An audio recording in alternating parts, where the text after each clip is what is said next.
Hi, everybody.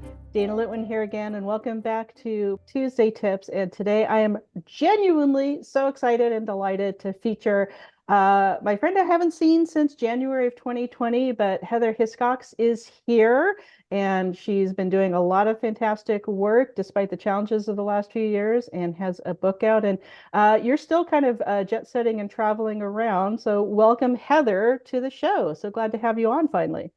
Thank you so much. It's so good to see you and to be together again. Yay! Yep. Yes.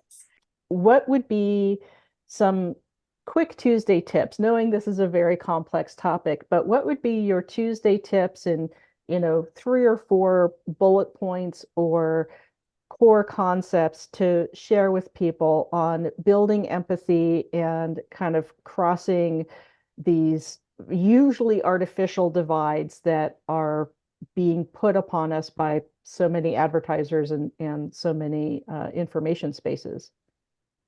Yeah, great question. I mean, I think where it all really starts is identifying that we only see the world literally how we see the world, right? That's the only way we really can see it. And it's based on all of our past and current lived experiences. And so to identify that it really is unique. It's snowflake-ish, right? And in many terms so that's being used now, but the fingerprint imagery, like it's so specifically unique. And so I think to understand that, there's the belief of walking in someone else's shoes, removing your own. There's all these variations, removing your own, stepping into their shoes. You can't. You can't. There's no way you can absorb and understand everything they've gone through, just like no one can really understand just from one conversation who you are at your essence. Like it's impossible. So kind of just acknowledging that and knowing that and adopting that tension that you really can never know. And then being really compassionately curious. I want to make space for this other person's truth to live next to mine. And how I think about it is like you have a bench, right? And more people have arrived, so you need to scoot over and like collect your bags and get a little smaller because you're trying to make some space for another person's comfort and rest, right? And that they can have that seat. And it's knowing that that's amazing. It's an amazing thing that two people sitting next to each other in one space can bring entirely different perspectives based on who they are and what they witnessed and felt in the world. Like that's so cool to me, but we often don't value that. But that's the magic. That's the magic, is to understand just some stories, like what have they seen? What have they heard? How has it impacted them? And that's what gets us all tingly. That's what makes us feel connected. So I love that piece of, scoot over on the bench, make room for others. And then really when we're asking questions to really understand how our power is informing those dynamics, we are so tokenistic, we're so extractive in the ways that I want your story, give me your story, tell me now. And I've seen, which is beautiful, more and more community members holding their power and saying, I will not participate. I don't have to answer your survey. I will not show up to your focus group for the umpteenth time, which you've never done anything with our data because you've never changed. And so I also love that the power dynamics around empathy are being questioned and shifted. And we're understanding that empathy can also create harm in the ways that we currently practice community engagement and listening sessions and all of those really ridiculous sort of band-aid connected outreach attempts. And then what's inspiring to me is I see people that appear very closed off in body language, judgment that I'm making, that seem really frustrated, that seem really upset about being part of some of the challenge work that I do, the teamwork that I'm facilitating. But then along the way, I just see them open and blossom because they've had really deep connections with their team members. These are colleagues that they might have worked with for over 20 years, but they start to see them in a new light. They start to see how amazing they are. They get to talk to community members, they talk to other colleagues, and they see how amazing they are. And they just start to integrate those stories and those truths. And then it's like anything's possible.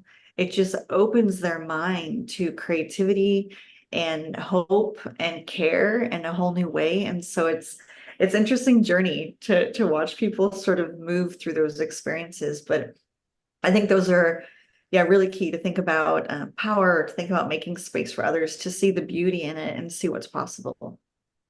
I love those Tuesday tips, and especially the idea of curiosity and compassion meeting in the same place, and having that focus is important. And I think it's particularly important for white people to have these conversations and recognize our place in deeply, deeply flawed, very bigoted, very biased systems of power. And in your book, No More Status Quo, do you want to talk about where people can get the book, how they can get in touch with you? And I'll put all of these links in the video description. And as we repost these Tuesday tips, where can people get your book and get in touch with you? Yeah. So to learn about my work overall, is the website is pauseforchange.com. So that's my consulting practice. And then the book, you can find out more at nomorestatusquobook.com, but it's available anywhere you buy books online. It's available now in the audiobook, which just came out about a week and a half ago, and it's available ebook and paperback as well.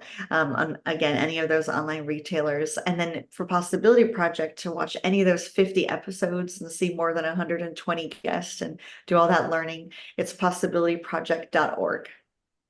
Fantastic feeling. Well, thank you so much, Heather, for offering your advice and your Tuesday tips. And I hope folks do check out your book, check out your work. It's so important to center this community care, this curiosity, this compassion for each other, and hold true that we can pause for change and we can stop participating in systems of harm. And one of the first steps to that is recognizing how systems of harm exist and how we participate in them, so that we can make that conscious choice, that informed choice of I'm not going to participate in harm, including over researching people. And I'll put a great link to a new article that's literally called "Why Do I Keep Being Researched?" about different communities that we're constantly, like you said, trying to extract Yeah. information. And can we shift?